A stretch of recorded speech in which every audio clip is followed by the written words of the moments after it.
Hello, hello, my friends. AmyR here with Prairie Paper and Ink. Welcome back to my face and my card making space. Fun cards, doing ink smushing with distress inks, which I haven't done in a little while. Fun.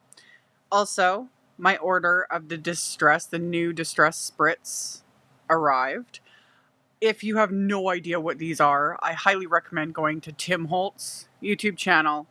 One of, if not the last, one of the most recent videos of his. Goes in depth, explains what they are, he gives demos, all the things. Basically, they're shimmery, in distress colors. They're like shimmery splatter, as if they were meant for me. I love it. So mine just got here. I will use this one in this video. I'm not, again, going in depth with it. I just love it. Love it. And then, yeah, I mentioned in another recent video, I'll have that linked in the end screen of the video, that Simon Says Stamp has been coordinating wafer die sets for Tim Holtz stamp sets. And I've done a couple videos using the coordinating wafer dies, and then I did it again today. I used the Flower Shop ones, and the Flower Shop stamp set, I forget when this was released, but it came out a couple years ago, I think. And yeah, it's so nice having coordinating wafer dies. So that's all the intro stuff. As always, I'll have links to all the things in the description box below the video. My links are affiliate links. That just means that if you click on one of my links, end up placing an order, I get a little kickback from that at no extra cost to you. It's what helps pay the bills, etc. And yeah, let's get into making some cards. So ink smushing with distress inks. You can do this with any water reactive type ink. However, distress inks, they are the GOAT, the greatest of all time when it comes to techniques like this, because that's literally what they were formulated for. The other thing to remember is surface matters. You need a good non-porous surface, something like this non-stick craft mat that I'm using. You can try this on glass. You won't get the same results. I've shown that in other videos and talked about it during lives and stuff, that you'll notice. Even just go try it out. Smush a couple ink pads onto a glass surface and spray water. It won't beat up like you see it on my craft mat here, because on glass it just puddles. And you want the beading, and that gives the texture and the fun little bits. And then I'm using 3 colors of distress ink. Kind of I was going to say my 3 go-to, but the blue just varies depending on my mood. But my 3 to make a rainbow. So picked raspberry, mustard seed, and I switch between Mermaid, Lagoon, and peacock feathers. Like I said, it just depends on my mood. Today, it was Mermaid Lagoon. And I smushed all 3 onto my work surface, as you saw, sprayed water, beat it up, and then you just start pressing your watercolor paper of choice. I'm using distress watercolor paper because, again, meant to work together, works great. Other watercolor papers work great as well. You can experiment. Again, you can experiment with this. Try it with what you got. Try it with different cardstocks. Anything that's meant to handle water, which obviously watercolor paper is, but even regular cardstock, you never know. Sometimes you come up with some pretty cool results. So I show what I use and try to explain all the things, but always remember, these are not hard and fast rules. And there ain't, especially with backgrounds and doing stuff like this, play with it, experiment, see what happens. You might come up with something really cool. And if it's a hot mess, well, it's just paper. It's not the end of the world, you know? So I use these 3 colors over and over again. I did 3 backgrounds because there was 3 stamps in that set. I couldn't make up my mind. So I was like, I'm just going to use all 3. And I made an inky, mushy mess, and I had fun doing it. I've got my little Ranger Heat It tool, and I heat between the layers because wet on wet just blends. You won't get the layers and the texture and all the fun bits. So you need to be able to dry it in between. You could use your embossing tool if you don't have this Ranger Heat It tool. I do recommend the Ranger Heat It tool though. It's better at drying things, and it's quiet, you know? But use what you got. And I just dry between layers, and then you just keep smushing it, and you get what you get. As Tim Holtz says, you get what you get and you don't throw a fit. Anyway, just have fun. And the fun thing too is no matter what you do, like I'm literally showing here, I'm using those 3 same colors. The only thing I was varying was where I was placing the ink, as you can see. I switched it up between all 3, and this last one, I actually run my fingers through it. Why not? Again, experimenting. But the fun thing is it will always be different. That's another reason why I love ink smushing so much. You can use all the same colors. You can put them in the exact same spot. You will never end up with the same results. It will always be different. And it's just fun. So if you don't have a whole lot of time either, doing stuff like this is just a fun way to do something crafty, and then you can just set those backgrounds aside to use later. You can die cut them, use them as backgrounds, add to them later on, sky's the limit. You can experiment with different color combos and stuff too. So yeah, I made all 3 backgrounds, and honestly, while I was doing them, I wasn't feeling it. I was like, I don't even know. These are kind of a hot mess. But I kept going and just having fun with it. And in the end, I was really happy with it. So, Distress Spritz. These are basically like the Coles Notes version. Shimmer in distress colors. There's no colorant added to the liquid. It's just shimmer. And it's like shimmery splatter. Hence me of course I had to order all of them. There's 12 colors right now. 2, 4, 6, 8, 10, 9. Yeah, 12 colors. All I used was picked raspberry this time. These will be making more and more appearances, obviously. I just sprayed them onto the backgrounds. I will show at the end with my flashlight to try and show the shimmer. It's hard to show on camera like this, especially the way I use them. In real life, you can see it, the pink shimmery goodness. And of course I love them. I had so many people messaging me and commenting when these were released. They were like, oh my gosh, it's like they're made for you. I was like, yes, totally. Ranger and Tim Holtz totally did this just for me. I love it. Hopefully we'll get more colors down the road, because you guys know I personally need all the things. I tell you all, you don't need all the things, but I do. Anyway, I let that dry. So the backgrounds now have a shimmer as well. And then I took this sketchy stamp from the flower shop set. And I was just using the stamp as is. Didn't put it on a block. Didn't matter. I just stamped it randomly onto these backgrounds with VersaFine Clair Nocturne ink. Because I'm going like just mixed media and mucking around and having fun. So I stamped it onto the backgrounds. And then I stuck these into my splat box again. And this time I'm adding splatter with black soot distress paint. Distress paints dry permanently. And the black soot especially. This one is, they're all pigmented, but black soot is its own like beast. Always make sure, clean off your palette, your brushes, everything. Because this stuff, like, it dries permanently. So I splattered my backgrounds with my fan brush, cleaned everything off, let that dry. And then the final addition to these backgrounds, you could leave it here, but again, you guys, I was just building and building and building with it and having fun.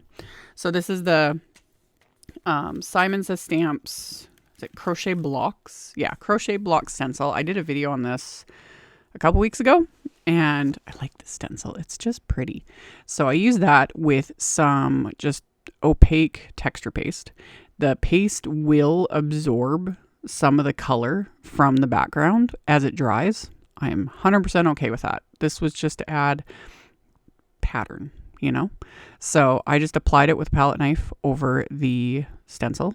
Didn't go all the way to the edges. I knew I was going to trim down these backgrounds like later on once everything is dry.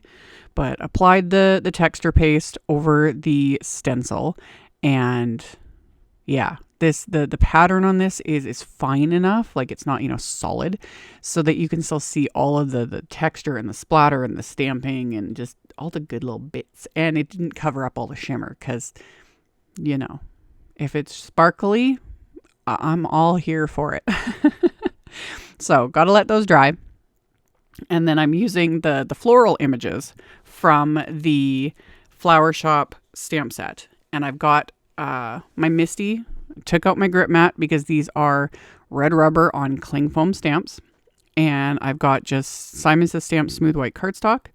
I use my anti-static powder tool on the cardstock, and I'm stamping these images with the same VersaFine Clair Nocturne ink. These don't need to be heat embossed. You would just need to either heat set it or just let it air dry, because this ink does take a while to dry.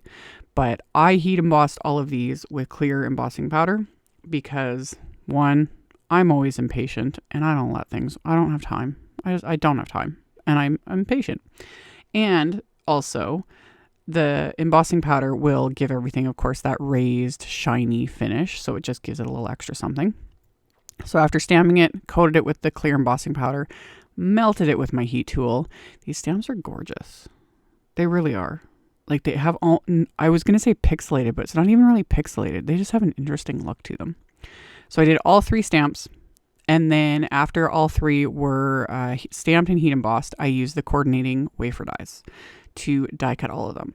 And taping the wafer dies into place so that they don't shift when I run this through my die cut machine. So got each one lined up and then taped into place, and then I will die cut all of these images. And once they're die cut, I'm going to add, I'm going to stamp the insides of my cards while I have the grip mat like out of my MISTI. So my card bases are going to be top folding A2 white note cards. And I'm inking up those same floral images with just spun sugar distress ink. I just wanted it lighter than the picked raspberry, because picked raspberry is an intense color. Because whatever I put on the insides of my cards, it's with the intention of it gets written over. So I don't want it to be like as vibrant, as solid, etc. I messed up on this one, but again, it's paper. I'll flip it over because the other part that I messed up, that gets covered up by the card front. So it doesn't matter. So stamp those onto the insides of the 3 card bases, and then putting my grip mat back into my MISTI, because then I'm going to switch to using clear stamps. So once I had all of the florals stamped, insides of the cards ready to go, I can then stamp sentiments onto the inside using the Sunshine and Smiles stamp set. I'm kind of obsessed with this one. And yeah, lined up the sentiment and stamped that with the VersaFine Clair Nocturne ink. So inked it up, stamped it, repeated on all 3 cards. And then while I had my MISTI out, I'm going to stamp the other sentiment I wanted to use, which was this Hello Friend sentiment, onto some dull pink cardstock. Same thing, use my anti-static powder tool. And then I'm going to ink up and stamp the sentiment with clear embossing ink. Rotate the cardstock, do it again, and then I'm just going to move the stamp and stamp it again because there's enough space on this piece of cardstock to get all the sentiments on there. And once everything is stamped with the clear embossing ink, I'm just going to use white embossing powder to heat emboss these sentiments. So get that poured on, tap off the excess, and then melt that with my heat tool. And then I've got all 3 sentiments ready to go. Decided to keep this part, a little bit simpler since I went all out with like the backgrounds and all the things. So got that melted with my heat tool. Once everything was cooled off, which only takes like a few seconds, I use my microfiber cloth to remove that excess anti-static powder, and then I'll use the coordinating wafer die to die cut all of these sentiments. So just separated them so that I can run these through my die cut machine. And then I'll die cut all the sentiments, same thing, taping the wafer die into place so that it doesn't move when I run it through. And then just repeat the process on the other 2 until I've got all 3 die cuts. And then the backgrounds are completely dry. So I'm trimming these down to just slightly smaller than my A2 card base. So I trim these down to like 4 by 5 1/4. And repeat that on the next background, etc. So got those trimmed down, and then baker's twine. I don't know. I've been just fixating on baker's twine again the last few months, and it just gives a little extra something. So I wrapped some baker's twine around the panels, used my reverse tweezers to hold the knot in place so I can sit and fiddle, get the bow the way I want it. Once I'm happy with it, you pull it tight, remove the tweezers, pull it tight again, and then I can trim off the tails to where I want, and then I just repeat the process on the other 2 panels.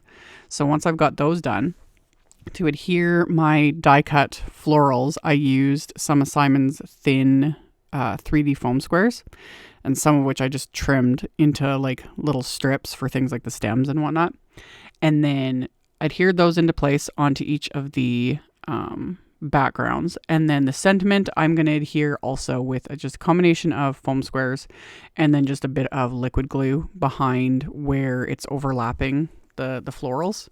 So got those into place, and again, repeat on the other two backgrounds.